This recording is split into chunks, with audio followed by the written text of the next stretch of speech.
Place maintenant au sport. On commence par du foot féminin avec la fin aujourd'hui du deuxième tour des éliminatoires, comptant pour la Coupe du Monde des moins de 17 ans.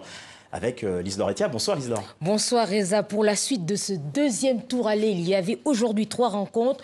Lourde défaite de la Tanzanie à domicile, battue 3-0 par la Zambie. Les Béninoises s'imposent face à la RDC 2-0. Et puis à Abidjan, victoire à l'extérieur des Burundaises face à la Côte d'Ivoire 3-1.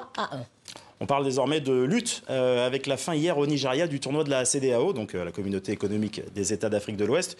Une compétition qui réunissait les 11 États membres et pour la première fois, compétition qui a vu participer des femmes. Oui, cette 13e édition s'est déroulée au stade national MKO Abiola d'Abuja. C'est inédit, les lutteuses ont eu droit à leur propre compétition. La lutte est populaire sur le continent, elle est majoritairement pratiquée par des hommes musclés. En revanche, les parents n'encouragent pas leurs filles à pratiquer cette discipline jugée trop violente pour les femmes. Mais aujourd'hui, les lutteuses semblent bien décidées à contredire les préjugés. Écoutez la satisfaction de ces premières participantes. Bon, c'est déjà un grand pas et puis c'est un honneur pour nous les femmes d'abord d'avoir participé à ce tournoi parce que c'est la première fois et ça met l'ouverture sur l'égalité des sexes, hommes et femmes. Il y a 40 personnes seulement, 40% de personnes seulement qui y croient, qui disent que oui, les femmes peuvent faire la lutte.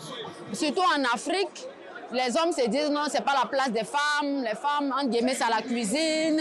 Les femmes, c'est pour s'occuper des enfants. C'est pas un sport pour les femmes. Bon, le sport pour les femmes, c'est courir, c'est faire la natation, gym.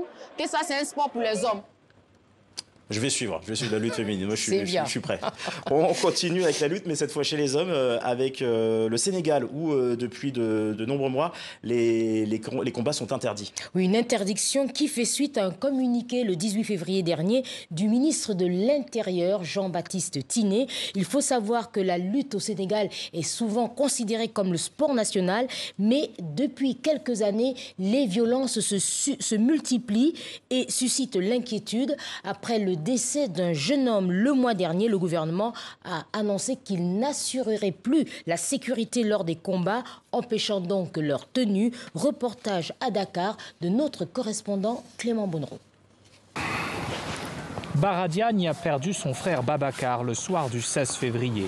L'homme de 35 ans rentrait chez lui à moto lorsqu'il se retrouve face à face avec des jeunes en pleine bagarre. Blessé à la poitrine, il est transporté à l'hôpital et meurt dans la nuit. Il a reçu une pierre ici et l'autopsie aussi a montré effectivement qu'il avait un problème au niveau du thorax. Il a été agressé par des supporters ou en tout cas ceux qui accompagnaient le lutteur qui rentrait chez lui.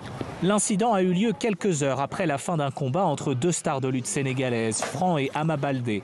Des supporters avaient été empêchés d'accéder à l'arène nationale en raison d'une trop forte affluence, provoquant un déchaînement de violence. La police est intervenue jusque dans les ruelles du quartier pour disperser les jeunes. Ça, c'est des grenades lacrymogènes qui a été balancé ici, chez moi. Et ce jour-là, il y a mon petit-fils, il y a 1 an et quelques, qui suffoquait. On l'a fait passer par le balcon. Sur les réseaux sociaux, de nombreuses vidéos attestent de la récurrence des violences entre supporters après chaque combat de lutte. À Pikine, les riverains de l'arène nationale décrivent un calvaire. À chaque fois qu'il y a un combat, on doit rester chez nous. Le problème, ce sont les jeunes qui suivent les lutteurs. La dernière fois, ma fille était assise ici. Ils l'ont insultée, agressée, ils ont pris son argent et son téléphone. C'est pas possible. De nombreux commerçants sont aussi victimes de pillages. Selon ce vendeur, travailler les jours de combat est devenu impossible. Quand il y a la lutte, on ne travaille pas, on ferme ce portail en fer pour éviter que les jeunes viennent voler les tissus. On évite de prendre des risques.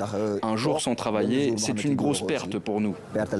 Face à ces violences, la police sénégalaise a suspendu jusqu'à nouvel ordre sa couverture sécuritaire des combats, empêchant donc leur tenue. Un coup dur pour le secteur, mais de nombreux professionnels reconnaissent une part de responsabilité. La violence commence parfois avec les lutteurs et les promoteurs, la violence verbale. Deux lutteurs, ils doivent savoir se parler. Comme ça, les supporters vont venir tranquillement. S'ils commencent à s'insulter, à dire « je vais te tuer, je vais te faire ci ou ça », non, ce n'est pas bien. Contacté, le Comité national de gestion de lutte, l'autorité officielle en charge de la discipline, n'a pas souhaité s'exprimer. Son président assure toutefois que des discussions sont en cours avec le ministère de l'Intérieur pour assurer la reprise des combats. Merci Lise Laure. Merci. À la semaine prochaine. À la semaine prochaine.